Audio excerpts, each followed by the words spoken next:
নমস্কার। আজ আমরা সত্যজিৎ রায়ের একটা অসাধারণ সৃষ্টি চারুলতা নিয়ে একটু গভীর আলোচনা করব। হ্যাঁ, নমস্কার। আমাদের কাছে এর উপর একটা বেশ ভালো বিশ্লেষণ আছে, তো সেটার সাহায্যেই ছবিটার ভেতরে ঢুকার চেষ্টা করব আজ। অবশ্যই। চারুলতা তো এর যে শান্ত পরিশীলিত আবেগ, সেটাই এর মূল আকর্ষণ। এখানে কিন্তু কাহিনীর থেকে অনুভূতির সূক্ষ্ম পরিবর্তনগুলো বেশি গুরুত্ব পায়। একদম। আর সেটাই ছবিটাকে ক্লাসিক করে তুলেছে। আচ্ছা, যারা হয়তো সাদা কালো ছবি বা একটু ধীর লয়ের ছবি দেখতে তেমন অভ্যস্ত নন, তাদের জন্যও কিন্তু এই ছবিটা একটা অন্যরকম অভিজ্ঞতা হতে পারে। ঠিক। আমাদের লক্ষ্য থাকবে এই তথ্যের ওপর ভিত্তি করে ছবির মূল ভাবনাটা, চরিত্রগুলো আর সত্যজিৎ রায়ের যে নির্মাণশৈলী সেটা একটু বোঝা, আর কেন এটা এত গুরুত্বপূর্ণ সেটাও। তো শুরুতে একটু প্রেক্ষাপটটা নিয়ে কথা বলি, মানে সময়টা, পরিবেশটা। হ্যাঁ, সেটা জরুরি। সময়টা হচ্ছে ১৯ শতকের একদম শেষ দিক, কলকাতা শহর, যাকে আমরা বলি বাংলার নবজাগরণের সময়। সেই সময়ের উত্তাপটা রয়েছে। ঠিক। আর এই রকম একটা সময়ে এক ধনী পরিবারে আমরা পাচ্ছি চারুকে, আপাতদৃষ্টিতে তার কোনো অভাব নেই, কিন্তু ভেতরে ভেতরে সে ভীষণ একা। নিঃসঙ্গ। যদিও সে কিন্তু বুদ্ধিদীপ্ত, সংবেদনশীল, তাই না? অবশ্যই। শিল্পবোধও আছে, কিন্তু তার জগৎটা খুব সীমিত। ওই জানলার বাইরে তাকিয়ে থাকা, বই পড়া, কিংবা ধরুন দিবা স্বপ্নে ডুবে থাকা, এভাবেই কাটে তার দিনগুলো। যেন একটা সুন্দর খাঁচায় বন্দে। তার স্বামী ভূপতি, উনি কেমন মানুষ? তথ্যে যা বলা হয়েছে। ভূপতি বেশ প্রগতিশীল মানুষ। দেশের কথা ভাবেন, একটা রাজনৈতিক পত্রিকা চালান, বেশ ব্যস্ত। স্ত্রীর প্রতি তো স্নেহ আছে নিশ্চয়ই। হ্যাঁ, স্নেহ আছে, কিন্তু চারুর যে একটা ভেতরের জগৎ আছে, তার যে মানসিক বা বৌদ্ধিক চাহিদা, সেটা ঠিক খেয়াল করার মতো সময় বা মনোযোগ কোনোটাই শায়দ ভূপতির নেই। এখানেই আসলে দ্বন্দ্বের শুরু। আর এই শূন্যতাতে কি অমলের প্রবেশ, ভূপতির তুতো ভাই? একদম। অমল হচ্ছে তরুণ, বেশ প্রাণবন্ত, সাহিত্যে আগ্রহী। তার আসার পরেই চারুর জীবনে একটা নতুন হাওয়া লাগে। তাদের মধ্যে একটা বন্ধুত্ব তৈরি হয়, মানসিক একটা সংযোগ। হ্যাঁ, খুব সহজভাবেই। সাহিত্য, কবিতা, গান, হাসি ঠাট্টা, এগুলোর মধ্যে দিয়ে ওদের মধ্যে একটা গভীর আদান প্রদান শুরু হয়।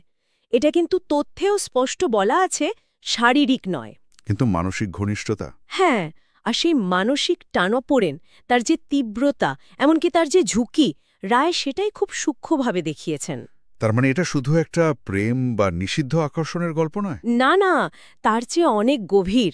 এটা আসলে এক নারীর নিজের অপূর্ণ আকাঙ্ক্ষাগুলোকে চিনে নেওয়ার গল্প, নিজের সত্ত্বাকে খুঁজে পাওয়ার একটা নীরব যাত্রা।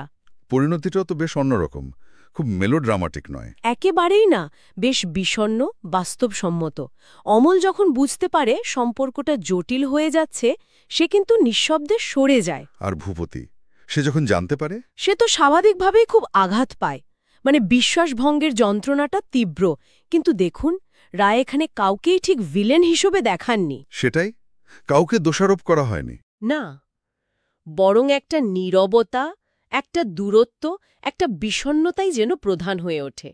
আর এখানেই সত্যজিৎ রায়ের পরিচালনা, অসাধারণ পরিমিতিবোধ। হ্যাঁ, ওই স্থিরতাটা, কোনো তাড়াহুড়ো নেই, নাটকীয় আবহ সঙ্গীতের ব্যবহার কম। ঠিক, প্রত্যেকটা ফ্রেম যেন ছবির মতো সাজানো। ক্যামেরার সামান্য নড়াচড়ারও একটা মানে আছে। চরিত্রদের মনের গভীরে যেন ক্যামেরাটা দেখতে পায়। ওই দোলনা দৃশ্যটার কথা তো বলতেই হয়, অসাধারণ। অবশ্যই।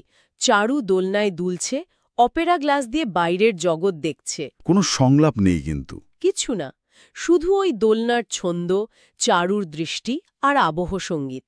তাতেই তার একাকিত্ব, তার কৌতূহল, তার মুক্তির যে একটা আকুলতা, সব ফুটে ওঠে। এটা কিভাবে সম্ভব, শুধু ছবি দিয়ে এত কথা বলা? এটাই তো পরিচালকের জাদু। উনি জানতেন নীরবতা কতটা শক্তিশালী হতে পারে।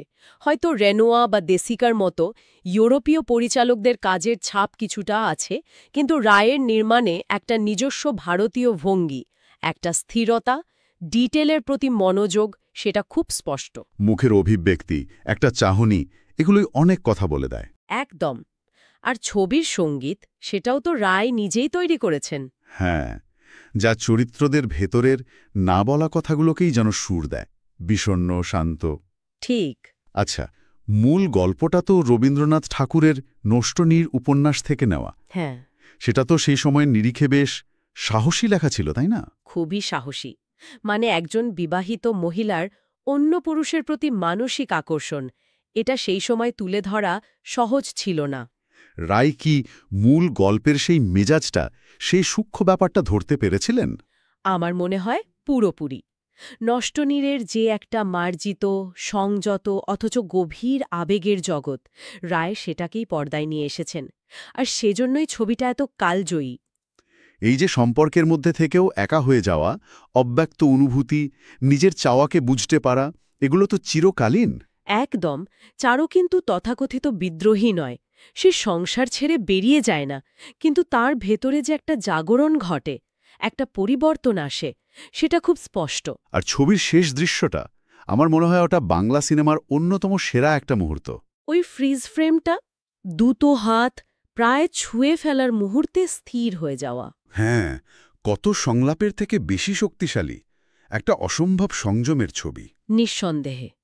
যারা সত্যজিৎ রায়ের কাজের সঙ্গে নতুন করে পরিচিত হতে চান বা হয়তো প্রথমবার দেখবেন, তাদের জন্য চারুলতা একটা দারুণ শুরু হতে পারে। অবশ্যই, কারণ এর আপাত সরলতার গভীরে অনেক স্তর আছে। আজকের এই যে এত দ্রুতগতির সিনেমা, তার পাশে এই ছবির স্থির আবেদনটা অন্যরকম। একটা নীরব অভিঘাত। ঠিক। ছবিটা আসলে এক দীর্ঘ শ্বাসের মতো। অপূর্ণ আকাঙ্ক্ষা, সামাজিক নিয়ম আর ব্যক্তিগত শূন্যতার মধ্যে আটকে পড়া এক নারীর গল্প।